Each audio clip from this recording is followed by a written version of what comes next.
Mina loved to study. She enjoyed going to school.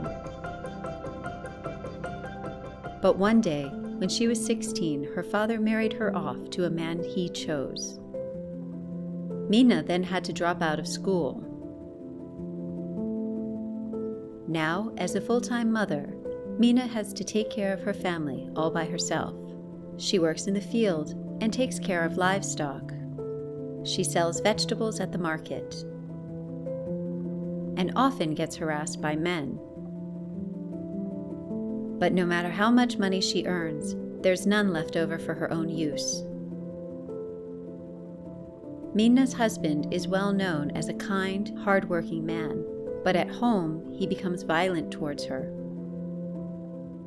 She falls pregnant with her 5th child, but that does not stop her husband's violence. Mina can't take it any longer and turns to her relatives for help. Sadly, no one helps her. One day, Mina has a major injury and is taken to a hospital. Mina takes the plunge and tells everything to a nurse. The nurse then reports her case to the police. But again, no one is able to help.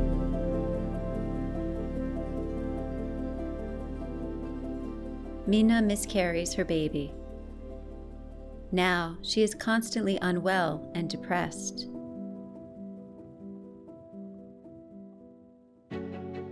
This is domestic violence. It's also called intimate partner violence. Not only physical violence, such as punching and kicking, but also sexual violence, such as forcing a person to perform sexual acts. Economic violence, such as not giving money for household expenses. And psychological violence, such as verbal abuse and controlling of movements. Forms of violence are many and varied.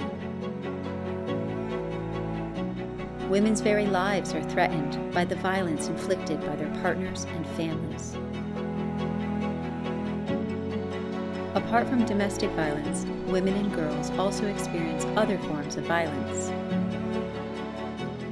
Child marriage, where a person under the age of 18 is forced to marry.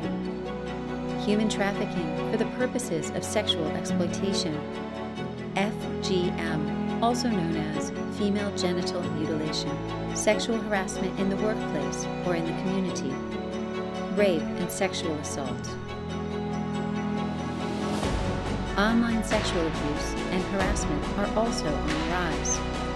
This kind of violence tends to increase in times of social turmoil and economic hardship. This is gender-based violence. In many male-dominated societies, violence is used as means of controlling women, as punishment for failing to conform to the roles and norms expected of them.